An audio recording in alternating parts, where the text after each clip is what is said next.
4 เดือนต้องเห็นผลนี่ร้อยเอกธรรมนัสพรหมเผ่าพี่น้องกราบสวัสดีกับ FC พี่น้องเกษตรกรชาวนาทั่วประเทศก็ถือว่าเป็นอีกหนึ่งความคืบหน้าล่าสุดของท่านร้อยเอกธรรมนัสพรหมเผ่าเพิ่นบอกว่า4 เดือนนับตั้งแต่เดือนนี้เป็นต้นไปนี่4 เดือนนี่จะปฏิรูปเกษตรกรจะปฏิรูปต้นทุนในการผลิตจะปฏิรูปในภาคเกษตรกรรมให้กับพี่น้องผู้ที่รับผู้ที่อยู่ในภาคการเกษตรนั่นแหละเนาะครับเนาะจะปฏิรูปใหม่เบิดเลยของเจ้ากระทรวงเพิ่นร้อยเอกธรรมนัสพรหมเผ่ารัฐมนตรีว่าการกระทรวงเกษตรและสหกรณ์และก็เป็นรองนายกรัฐมนตรีมีอำนาจมีบารมีแล้วสามารถเปลี่ยนแปลงได้ในส่วนของท่านร้อยเอกธรรมนัสพรหมเผ่าพี่น้องเพิ่นประกาศออกมาโป่งๆเลยว่า4 เดือนนี่เห็นผลแน่นอนจะปฏิรูปในส่วนของการเกษตรให้เป็นในทิศทางใหม่เปลี่ยนแปลงรูปโฉมใหม่มาลองเบิ่งว่าเพิ่นสิเฮ็ดแบบไหนพี่น้องไปฟังเพิ่นเว้าซะก่อนเนาะเรื่องของพี่น้องเกษตรกรเนี่ยหนีไม่พ้นเรื่องต้นทุนการผลิตนะครับสิ่งที่ผมกำลังพยายามจะผลักดันถึงเรื่องการทำนโยบาย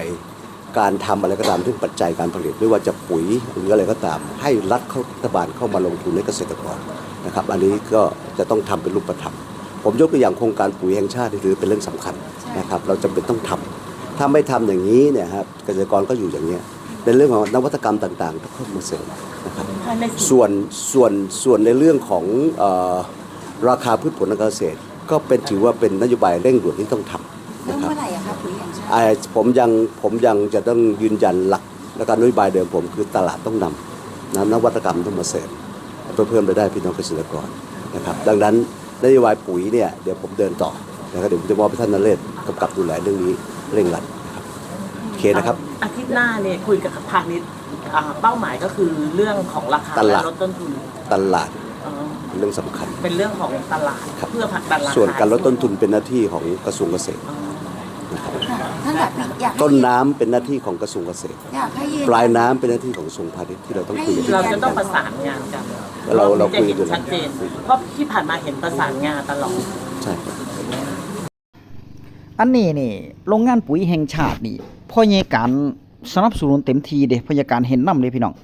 เห็นนำบ่เพราะว่าถ้าเฮาบ่คิดหยังหลายเด้ตอนนี้คือเฮาคิดถึงประโยชน์ถ้าประโยชน์ที่มีผลต่อเกษตรกรนี่พ่อใหญ่การเห็นนำแล้วเนาะมุมมองนี่พ่อใหญ่การเห็นนำถ้าหากว่าบ่มีการทุจริตบ่มีการเอามาแบบปุ๋ยบ่มีคุณภาพจังซี่นี่ถ้าหากว่า1ปุ๋ยมีคุณภาพ2ปุ๋ยที่มันราคาถูกเนาะครับเนาะอันนี้พ่อใหญ่การเห็นนำรัฐบาลหรือว่ากระทรวงเกษตรและสหกรณ์นี่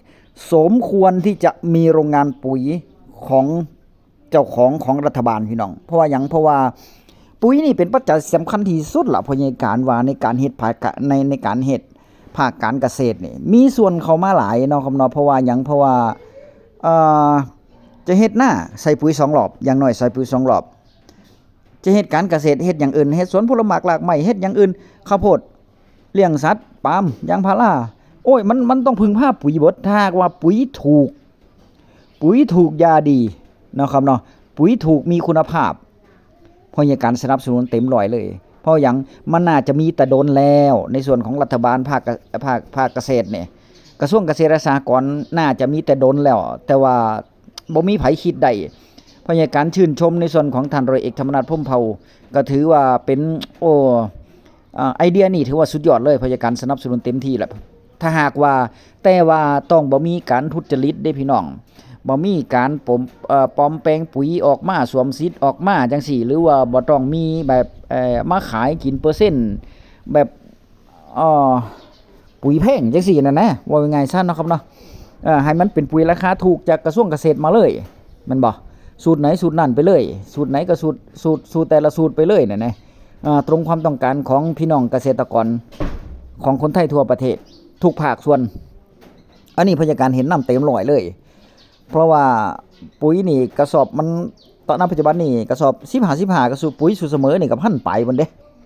ถ้าเฮาได้ปุ๋ยถูกมานี่พยาการว่า1ละลดต้นทุนในการผลิตนี่อันดับ1ละเนาะลดต้นทุนในการผลิต2 ผลผลิตที่เฮาปลูกเฮาหว่านเฮาเฮ็ดนี่เฮาทำการปลูกนี่เพราะใหญ่การว่าในเมื่อปุ๋ยถูกเฮาก็มีกำลังในการซื้อปุ๋ยเกษตรกรมีกำลังในการซื้อปุ๋ยพอซื้อปุ๋ยแล้วเฮาก็ให้อาหารสำหรับต้นข้าวสำหรับพืชเฮานี่มันได้กินปุ๋ยเต็มทีแม่นบ่มันได้กินในเมื่อมันต้องการมันเมื่อพืชเฮาต้องการมันได้กินปุ๋ยเต็มทีแล้วมันก็เจริญงอกงามพี่น้องผลผลิตก็จะได้เพิ่มขึ้นมารัฐบาลนี่สมควรมีแต่โดนละพยาการว่าแล้วถึงแม้ว่ารัฐบาลจะผลิตปุ๋ยถูกมาต้นทุนมันสูงแต่ว่ารัฐบาลก็ยังขายให้ภาคการเกษตรถูกอยู่จังซี่นี่รัฐบาลก็บ่ขาดทุนพี่น้องเพราะว่าหยังเพราะว่ารัฐบาลก็ต้องย่อมถึงจะขาดทุนก็ต้องย่อมเจ็บย่อมเก็บละเพราะว่าหยังเพราะว่าจังใดภาครัฐบาลนี่ก็บ่ล่มบ่จมบ่ล่มแน่นอนรัฐบาลน่ะเพราะว่าหยังเพราะว่ามันเป็นของภาครัฐเนาะครับเนาะภาครัฐนี่มันตกน้ำบ่ไหลตกไฟบ่ไหม้อยู่แล้วและอีกเรื่องนึงก็คือในส่วนของมันบ่มีการเพิ่นเอิ้นว่าบ่มีการล่มอยู่แล้วในรัฐบาลเพราะว่าเป็นองค์กรใหญ่ของระดับประเทศเนาะครับเนาะบ่มีการล่มอยู่แล้วล่ะโรงงานปุ๋ยนี่แต่ว่าก็เฮ็ดให้มันดีๆเนาะครับเนาะถ้าหากว่าเฮ็ดโรงงานปุ๋ยแห่งชาตินี่ต้องเฮ็ดให้มันดีๆต้องเฮ็ดให้มันเป๊ะๆเลยแล้วสามารถถ้าหากว่าปุ๋ยมีคุณภาพปุ๋ยราคาถูกมันเป็นการผลิตแล้วก็นำส่งออกได้พร้อมเด้สามารถขายให้กับประเทศเพื่อนบ้านเฮาก็ได้แม่นบ่แต่ว่าเริ่มต้นนี่เอาเกษตรกรในประเทศนี่ซะก่อนแม่นบ่ให้มันเพียงพอเด้บ่แม่นว่าผลิตออกมา 1,000 ลูก 2,000 ลูกจังซี่เด้มันบ่เพียงพอเพราะยาการว่าจังใดก็บ่เพียงพอเนาะครับเนาะต้องการผลิตนี่ก็ต้องให้มันเพียงพอเลยเด้บ่แม่นว่าผลิตออกมาแล้วปุ๋ยบ่เพียงพอแบบที่กระทรวงพาณิชย์ที่เพิ่นเฮ็ดเขาแล้วนะรัฐบาลของที่ผ่านมาเนาะครับเนาะที่เพิ่นมีโครงการปุ๋ยถูกยาดีเนี่ยลดต้นทุนไป200ลดต่อกระสอบเนี่ย200เพราะยาการรอจนโอ้ยเข้าทอกแล้วตอนนี้ยังบ่เห็นมีมาจากว่าอำนาจเจริญทั้งจังหวัดบ่มีมาเลยเนี่ยแล้วก็มาโฆษณาออกสื่ออยู่หั่นน่ะปุ๋ยถูกยาดีเราจะไปนู่นเราจะไปนี่แต่ถามว่ามันเพียงพอต่อความต้องการของพี่น้องเกษตรกรทุกจังหวัดบ่มันก็บ่มีมันก็บ่เพียงพอไปแต่จังหวัดใหญ่ๆไปแต่จังหวัดที่มีสสของเจ้าของบัดนี้แล้วมันหยังฮู้บ่มันเฮ็ดให้เกษตรกรชาวนาเฮานี่หงุดหงิดเด้บัดนี้เหมือนกับว่า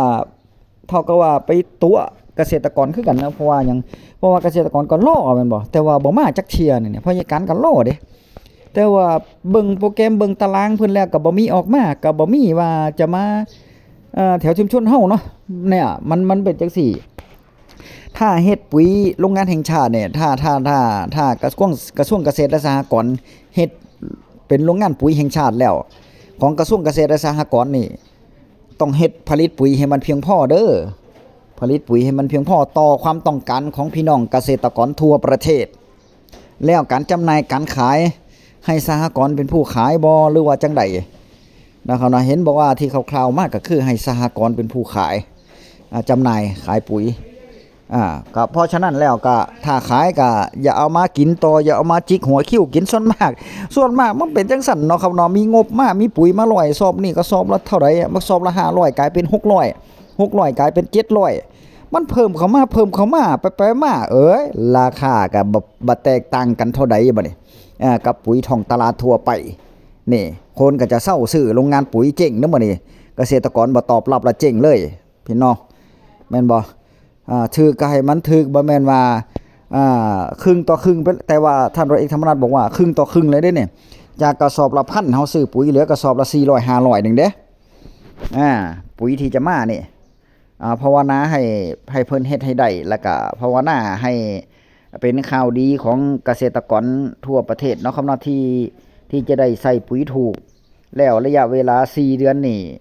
พอใหญ่กันเสียว่ามันสิผ่านครม.บ่หรือว่ามันจะต้องไปติดหันติดนี่อีกบ่อันนี้ต้องคิดดีๆเด้อต้องคิดดีๆว่าโครงการของท่านร้อยเอกธรรมนัสที่พร้อมเผาที่เพิ่นเฮ็ดมานี่มันจะผ่านบ่ถ้าเฮ็ดได้นี่พอใหญ่การว่าโอ้ถือว่าสุดยอดไอเดียเลยเด้อ ถือว่าสุดยอดไอเดียเลยแล้วเพราะว่ารัฐมนตรีบ่มีไผกล้าเฮ็ดจักคนเด้มันบ่มีไผคิดได้จักคนแล้วก็ถ้าท่านเฮ็ดได้เกี่ยวกับเรื่องต้นทุนในการผลิตเรื่องปุ๋ยนี่ก็ถือว่าท่านมีปุ๋ยให้เกษตรกรชาวนาเฮาถูกนี่ก็ถือว่าท่านมีความตั้งใจที่จะช่วยเหลือภาคการเกษตรอีหลีแหละเนาะครับเนาะเห็นภาคการเกษตรนี่เป็นสิ่งสำคัญเลยแล้วก็เหมาะสมที่สุดในส่วนของการเป็นเจ้ากระทรวงเกษตรและสหกรณ์เนาะครับเนาะเพราะฉะนั้นคนอื่นมาเป็นนี่ก็บ่คือละบ่คือเราเนาะครับเนาะเพราะว่าท่านร้อยเอกธรรมนัสพรหมเผ่านี่เพิ่นมีความตั้งใจที่จะพัฒนาและก็เปลี่ยนแปลงรูปโฉมใหม่ในส่วนของกระทรวงเกษตรและสหกรณ์อีหยังใหม่ๆอีหยังดีๆก็น่าจะเข้ามาหลายเติบอยู่พี่น้องตอนนี้เท่าที่ฮู้เนี่ยคือยางพารานี่ตอนนี้กิโลละ80 บาทแล้วแต่ว่าเพิ่นจะพัดดันให้เป็นกิโลละ100บัดนี้เพิ่นว่าต้อง100 บาทว่าซั่นเพิ่นจะพัดดันให้ถึง100 บาทในส่วนของเรื่องยางพารายางพาราเนาะครับเนาะแล้วในส่วนของข้าวนี่ที่พอยการนำไปเสนอบ่ท่านร้อยเอกธรรมนัสพรหมเผ่าประกาศออกมาแล้วอย่างน้อยต้องตันละหมื่นปีกายนี่ 12,000 บ่ได้มื้อปีกายแต่ว่าเพิ่นว่ายังต่ำข้าวนาปีเฮานี่ข้าวขายสดเด้ข้าวขายสดนี่อันนี้ข้าวขายสดเกี่ยวแล้วขายสดเด้อย่างน้อยต้องตันละหมื่นว่าซั่นเพิ่นว่าแล้วในสมัยเทศกาลข้าวนาปังที่จะเข้ามาออกมานี่ต้องตันละ 8,000 อย่างน้อยต้องตันละ 8,000 เพิ่นว่าก็ให้มันได้เนาะครับเนาะแล้วอีกเรื่องนึงก็คือในเรื่องของที่เพิ่นเว้าออกมาล่าสุดนี่ก็คือเรื่องหยังบ่นี่ราคางัวเนาะครับเนาะราคางัวขุนงัวเลี้ยงนับจากนี้ไปนี่ภายใน3 เดือนนี่ต้องปรับราคาขึ้นกิโลละ80 บาทอันนี้งัวเป็นโตเด้พี่น้องงัวยังบ่ทันได้เชือดงัวยังบ่ทันได้ล่มเด้อันนี้งัวหน้าฟาร์มเนาะเขาเนาะเพิ่นเอิ้นว่างัวหน้าฟาร์มหรืองัวโตเนี่ยเดินจุงมาไปสั่งเป็นกิโลโลดกิโลละ80 บาทเพิ่นว่า